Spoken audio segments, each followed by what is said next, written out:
From the CISO Series, it's cybersecurity headlines.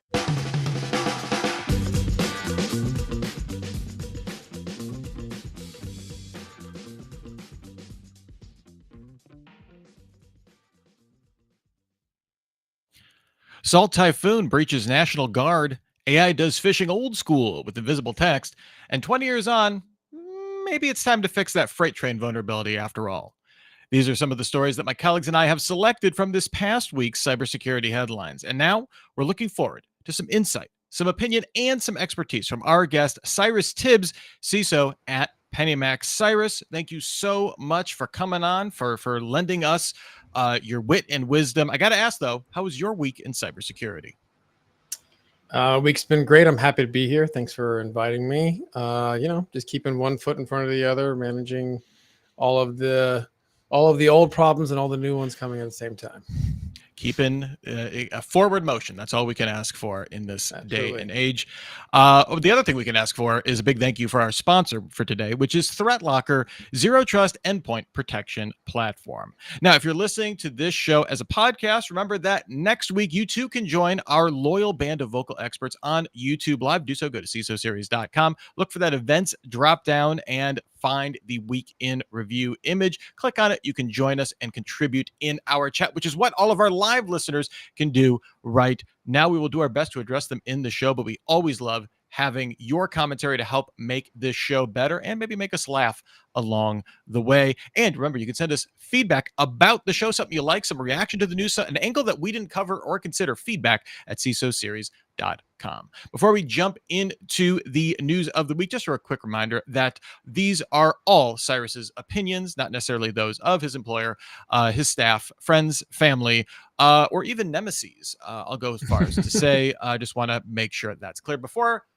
we disclaim anymore. We've got about 20 minutes, so let's just jump into the news. First up here, Salt Typhoon breached National Guard and stole network configurations. The Chinese state-sponsored hacking group breached and remained undetected in a U.S. Army National Guard network for 9 months in 2024, stealing network configuration files and administrator credentials.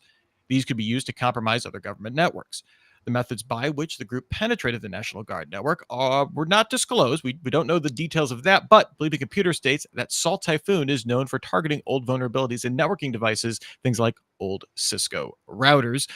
So Cyrus, on last week's show, we discussed the fact that Congress has passed a bill giving the U.S. military a cybersecurity boost, particularly focused on offensive cybersecurity, while giving the greatest respect to all those who serve.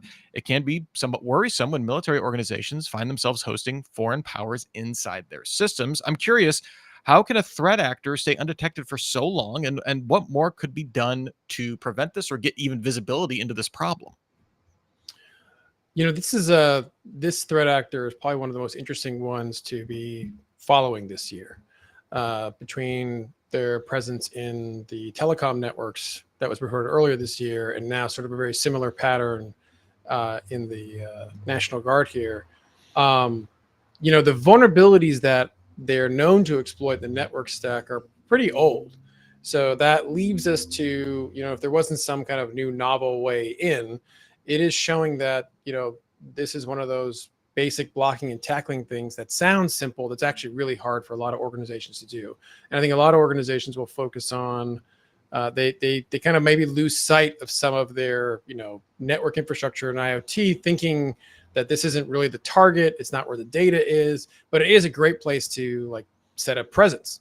So I think for me, it brings right into, your core of, you need to always make sure you have an active dynamic inventory being updated, and that you are constantly managing vulnerabilities within that. I mean, the MO of this group to attack network infrastructure with these old vulnerabilities is well known, but I think it just serves as another challenge to organizations really scoping in, everything when it comes to their environments and their vulnerability programs. Yeah, it seemed like if there was a theme, I guess for last year, it would have just been around we have no handle on identity in a meaningful way, as an industry. But this year, I feel like just the last 3 months, I've been hearing that asset inventory is this giant challenge. We're not talking enough about that. So thank you for highlighting that, because that is and especially with an organization with, I'm assuming, a very diffuse set of infrastructure, right? The National Guard, military is all over the place. It's kind of tough to get a handle on where everything is, I'm sure. Yeah, it's one of those situations where it's easy, it's very easy to set up a whole wide expanding network across the world. It's another thing to keep it patched. And, a lot of times those things are cost prohibitive, but I think we're seeing, especially in this advent of AI, all of the ability to your attacker's ability to inventory you and then know what exploits will attack you. That's become a lot faster now. So I think the dynamic that we used to have around network infrastructure is kind of not being the traditional target. Well, like anything else, as we've gotten better in other places, they're finding new places to go. Cyber criminals, if you need another business model, asset discovery as a service actually would be extraordinarily valuable. Just send that. You can send an invoice. I'm sure a lot of people, it's not quite ransomware. It's asset extortionware. I'm not suggesting anyone do cybercrime, also, for the record. Next up here, Pentagon welcomes Chinese engineers into its environment. Okay, this is a little awkward. An unfortunate case of the fox guarding the henhouse. U.S. military systems are receiving back-end support from engineers based in China. That may sound like a security risk, and that's because it is. ProPublica reports that while these foreign engineers work through digital escorts in the U.S., the escorts often lack the technical skills to detect malicious code or misuse. Let me just read this part again. The escorts often lack the technical skill to detect malicious code or misuse. The arrangement was approved by the Pentagon despite serious internal warnings from Microsoft staff about national security risks. Cyrus, given what we just talked about in the previous story, how does this make you feel? Like this seems like a head scratcher, right? The global support of IT systems is not a new trend. And I don't think it's going to be a trend that goes away. And private companies as well as public companies, we're all going to be relying on sort of these interconnectedness and people who are not always in our legal jurisdictions. And naturally, the insider threat from those folks is elevated, right? Because you may be more permissive with what you might let somebody do who is, in the U.S. jurisdiction as opposed to someone who's in China's jurisdiction. If we look at and also, when companies have very strong security, these MSP kind of staff or staff that have access, these are becoming a new target. So if you look at the recent Coinbase incident, right, they targeted people at that level. So I think that this really should be a wake-up call to everybody to really be thinking about, well, how are you controlling access and validating the work of your staff who are not in the U.S. legal jurisdiction, because you have less recourse there and they have more motivation just from a financial perspective. So I think this challenge of the workforce insider risk that is outside of our legal jurisdiction is going to get larger. And I think as organizations respond and enhance their security controls, I think more and more of these staff are going to be a target of our adversaries. All right, next up here, Google Gemini flaw hijacks email summaries for phishing. Believing Computer is reporting that Google Gemini for Workspace can be exploited to generate email summaries that appear legitimate but include malicious instructions or warnings that direct users to phishing sites without using attachments or direct links. This is basically the reinvention of the old white font 0 point size technique that is as a tale as old as time. In this case, the attack leverages indirect prompt injections that are invisible to humans but obeyed by Gemini when generating the message summary.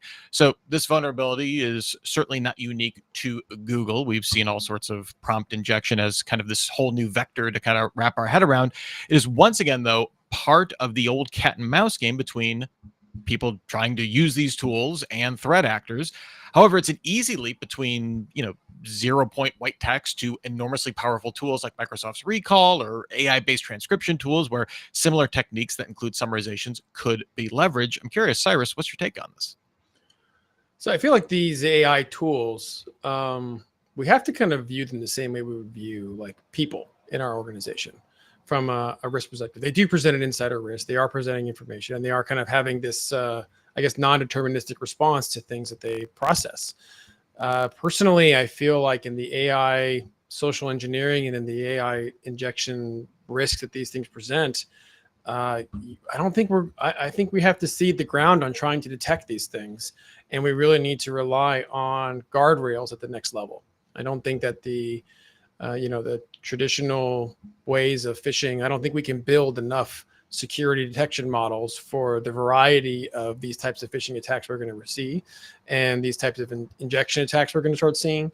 So we really need to, again, focus on some of the fundamentals around what's the access layer, endpoint layer, data layer protection you have downstream from this, because you can rely on the large language models to try and detect this thing, but I really think that this is a whole new type of social engineering where people are saying, how do we social engineer our AIs that people are using? And AIs right now, they are very accommodating to whatever you ask them for, regardless of what it's used for. So their design is to be accommodating to the request. So we just have to make sure that downstream of those requests that we've got the right controls in place, because I think we need to seed, just like I think we're going to have to seed our ability to detect social engineering at the user level. I think this is the same thing at the AI engineering level. The exact same problem exists. The guardrail has to be a layer behind this.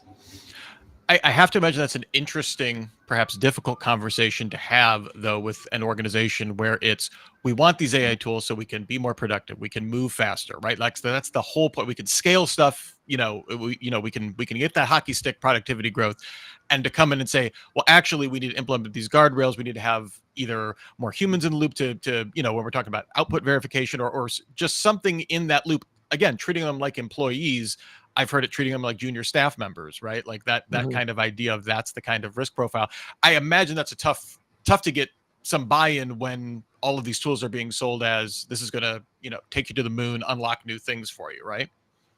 Yeah, I mean the don't get me wrong, I'm an AI optimist, even though I may not sound like it. I think that it's creating huge productivity benefits, both for security teams and adversaries and businesses and everybody. We're all benefiting from it, and that there's, maybe it's a cheap comparison, but it's kind of like when MS Office first came out. Everyone was like, "Oh, I have MS Office skills," and I think eventually no one writes that on their resume anymore because we just assume it's a skill you have. So I think there's no stopping this stuff, but I just think that there has been a paradigm that we had around detecting these kinds of things before they happen. And I just think with the way these ARs are going, it'd be similar to trying to say, can I detect when one person is trying to phish another person without any kind of obvious, link or attachment or anything like that in there, right? And you can't. And so I think we have to just assume that, we need to really, I think when I talk to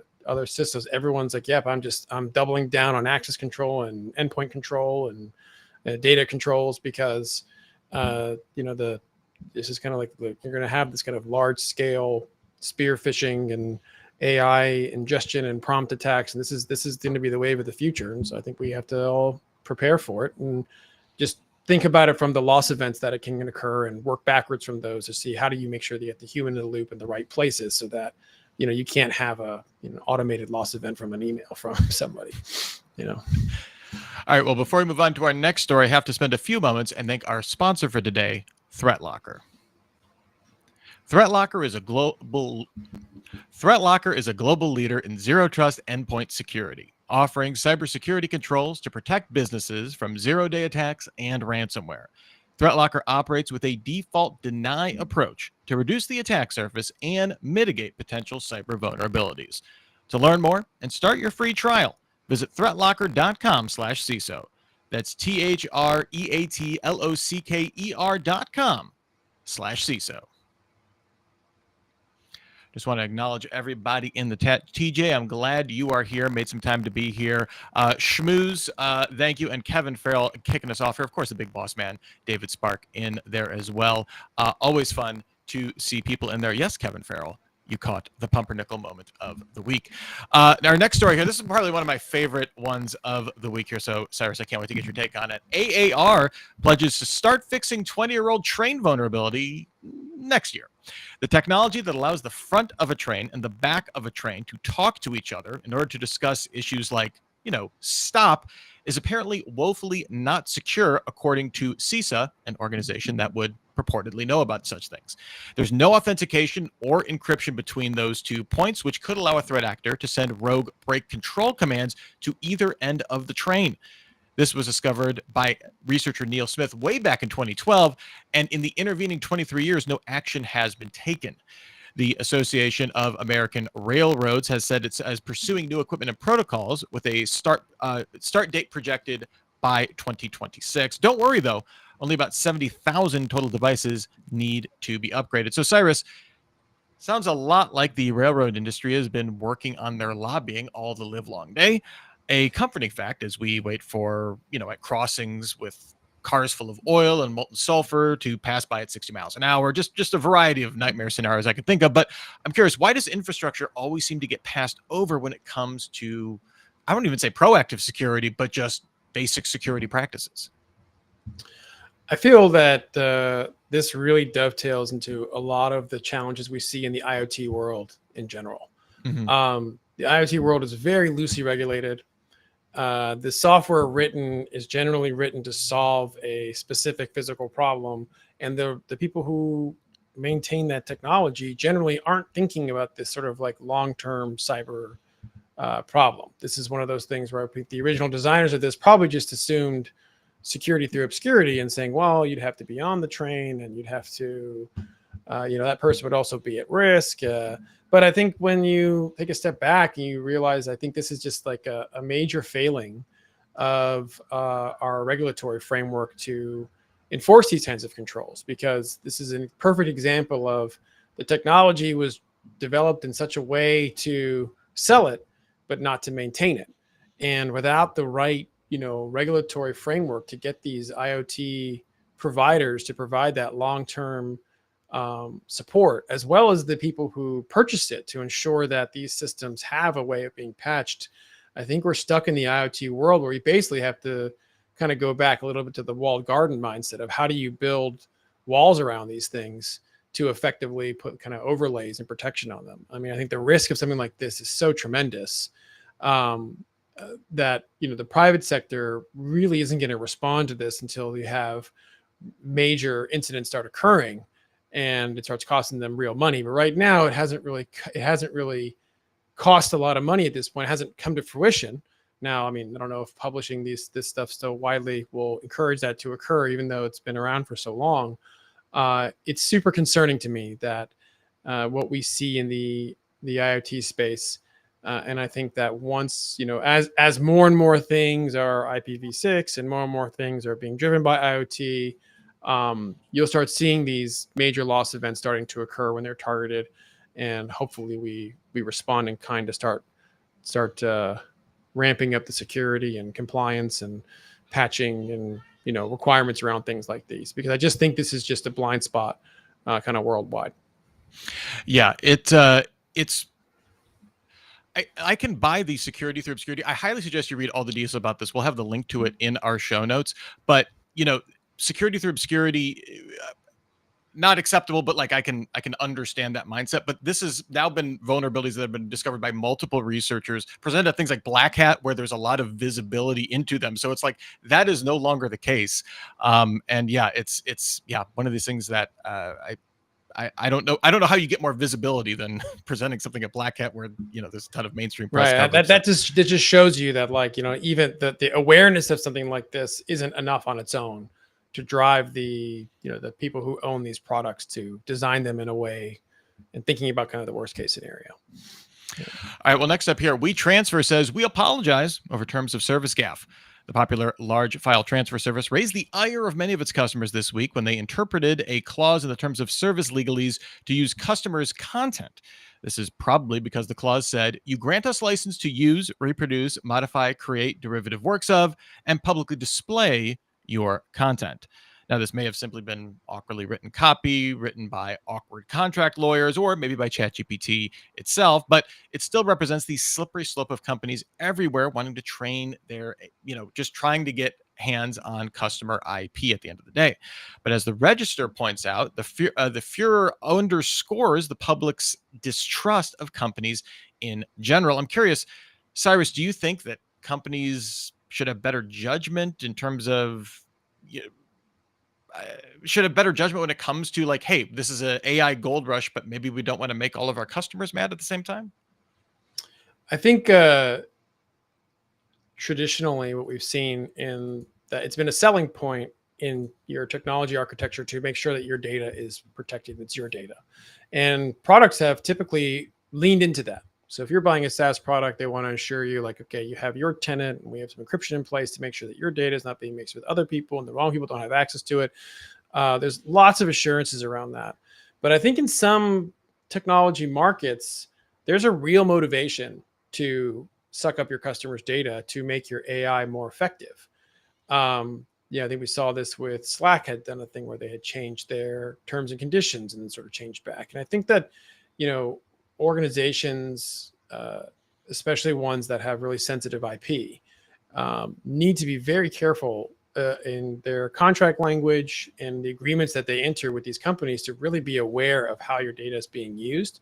Because ultimately, a lot of these companies, they're not building their own language models. Usually they're using one of the other large ones. So you may inadvertently just be, giving all of your data to Google without knowing it. And, Google, you don't have the agreement with Google, you have the agreement with the intermediary that's using Gemini or something.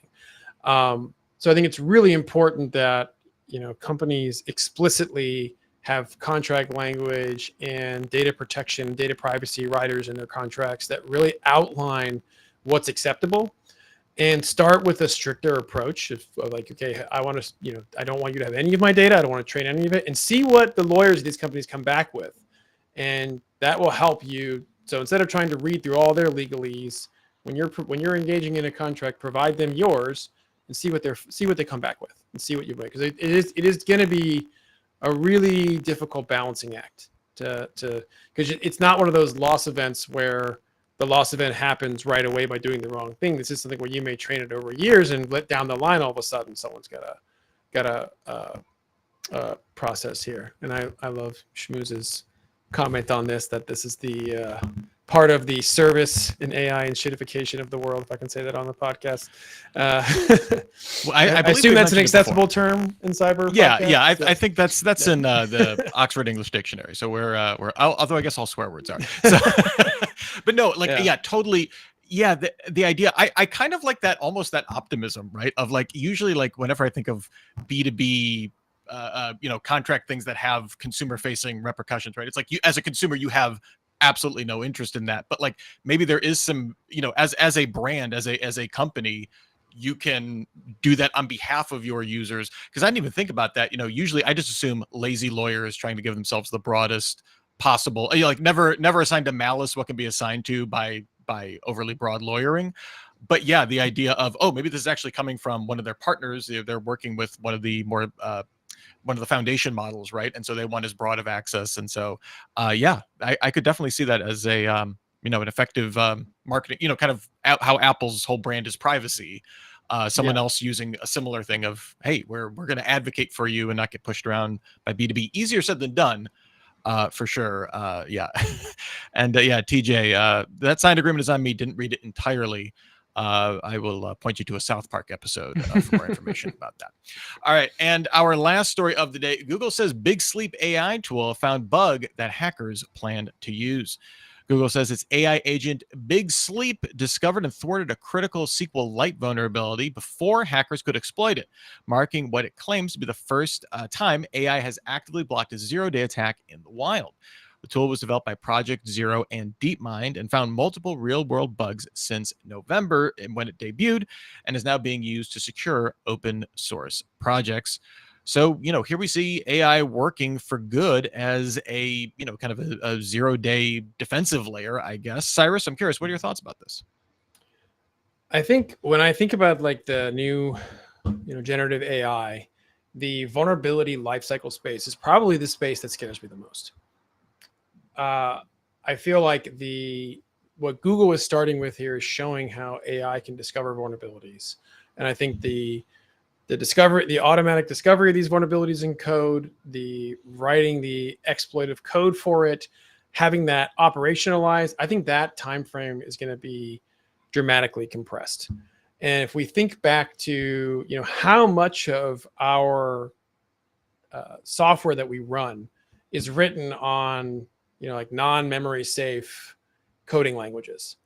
And I don't think we're that far away from an AI that can look at something that, and especially in the non-memory safe areas, and have it find vulnerabilities that no one knew about for us, and democratizing that. Something that used to be, the 0-day discovery was a very niche, high skill area. I think that is really going to be democratized in a scary way. And I think a lot of organizations right now, we kind of see the 0-day and unknown vulnerability as this sort of anomalous event, right? Everybody remembers Log4j from years ago. It's because it sticks in your mind so much. But I think organizations are going to start seeing 0 days in a much wider scale, and it's really going to have us make questions about how much of our legacy software should we continue to run, how much do we need to refactor and rebuild. And then I also think it's going to put a lot of strain on vulnerability management organizations. You kind of want to have this purist perspective of, well, if I have a vulnerability, I want to close it, right? Sure. But if you start getting to the point where the volume of this starts picking up in an extreme way, you may not have the staff to do as much remediation as you can. So you may have to cede some ground and focus more on that path remediation. I think you're seeing the product space and vulnerability management really shift dramatically toward this. Is how do you do that path analysis and threat modeling analysis? So I think this is going to be this is the area that scares me the most. And I don't think that there's really a good solve other than we should be ready for more 0 days, and we should be ready for more of this type of work to be being done, because there's clearly going to be huge profit in it. I'm curious, what are your thoughts in terms of the impact on the open, obviously every enterprise basically is using some open source components, right? Like it's very famous. Google and Microsoft are the biggest contributors to open source, right? I'm curious, we've seen a lot of, going back to Log4j or any number of these exploits out there, a lot of trust issues coming into there, a lot of just that whole ecosystem is under a lot more stress. Do tools like this make this better? Obviously this is responding to, increase, like as you were just mentioning, increasingly weaponized threats, increasing or the decreasing time to find stuff at scale. Does this shift anything for you in kind of how you're viewing that ecosystem, or is this just kind of the inevitable cat and mouse part of that? This may be my hot take on it, but I've always felt that software companies don't have enough liability or skin in the game in vulnerabilities. I've always felt that these companies are creating a lot of these vulnerabilities, or they're writing code in a haphazard way that ends up creating vulnerabilities that their customers pay for. And I think that both in the open source maintenance space, as well as, but one, I think the larger tech giants and larger companies that do rely on these open source projects, they need to pony up money and fund them. And they do in a lot of ways. I know Google has a whole effort around securing open source, but they have a fiduciary and moral responsibility to help keep these things secure, because these are going to get attacked a lot more. And then as well, there really needs to be, from my personal opinion, regulatory wise, there needs to be more accountability from the vendors on the software that they create. Like what we were talking about earlier with the railroad, like stopping mechanism, right? Like, we're also conditioned to think that, well, it's the railroad's fault to do something about this, and it's the IT staff that work at the railroad who aren't doing the thing. But what's the liability of the people who sold it to them, right? So if someone sells me a car with a flaw in it, there's liability to that person. I think that has the risk of slowing down software development to a degree, but that may not be a bad thing in some places. So I think, like, just to summarize, the tech companies need to do a lot more to be supporting in this area. And, regulatory wise, we need to really think about the liability around these types of vulnerabilities, especially if this starts happening more and more and more. We can't keep blaming companies for not being able to keep up with a problem they didn't create. All right. Well, thank you so much, Cyrus Tibbs. Fantastic. I love ending on a hot take like that. That was awesome. Before we get out of here, was there any story for you that was a thumbs up or a face palm for you this week? Just something that it just jumped out at you when you were reading it in the news. I think my favorite one is the hackers that are hiding binaries and DNS entries. Ah, yes. That one made me laugh because just the ingenuity to take something that like is as rock solid and beautiful as DNS. DNS is a beautiful protocol. The whole internet runs on it. It's fast. It's amazing. And just for someone to realize that they could use that to deliver a binary to themselves, I thought that made me laugh. Sometimes I have to admire the adversaries and their ingenuity, and that was the one that really stood out to me. Obviously, it's going to put more pressure on DNS providers to start adding controls, and I think it's something you can easily detect. But just the ingenuity of that one made me chuckle. Yeah. Well, Cyrus Tibbs, the CISO at Pennymac, where can people find you on the cyberspace if they're so inclined to follow what you're up to? I am only on LinkedIn, so you can find me on LinkedIn. I try to avoid all the other social media for my own sanity. So LinkedIn, you can find me in there, and I'm very open to connecting there. If there was any doubt that you were a wise man, limiting your social network exposure, perhaps the greatest wisdom of all. And thanks also to our audience today, Schmooze, TJ Williams, Kevin Farrell, having some fun in there and, questioning the future of cybersecurity as we know it. Always lively and fun conversations to be had in our chat. Make sure you join us each and every Friday at 3:30 p.m. Eastern. Also, a big thank you to our sponsor for today, ThreatLocker, Zero Trust Endpoint Protection platform. And remember, if you can't join us live, if you need to let us know you have a thought about one of the stories that we had, if you have a thought about some DNS malware, send us an email, feedback@CISOseries.com. Remember to please join us next week. First, we have Super Cyber Friday, where our topic will be hacking the security poverty line and now of critical thinking about minimum viable security. I will be hosting that as well as this show. Super Cyber Friday starts at 1 p.m. Eastern, and then I will be back here for the weekend review at 3:30 p.m. Eastern as well. For information and registration on all of those, you can look for the events page at CISOseries.com. And if you find yourself in Toronto next Friday, be sure to join David Spark and our glorious producer, Steve Prentice, along with a whole bunch of great CISOs and fans of the show for coffee at the Brick Street Bakery in the beautiful and historic Distillery District of downtown Toronto. To register for both, you guessed it, the events page at CISOseries.com. In the meantime, you can still get your daily news fix every single day through cybersecurity headlines. Give us about 6 minutes. We'll get you all caught up. For myself, for our aforementioned glorious producer, Steve Prentice, for Cyrus, for all of us here in the CISO Series conglomerate, here's wishing you and yours to have a super sparkly day. Cybersecurity headlines are available every weekday. Head to CISOseries.com for the full stories behind the headlines.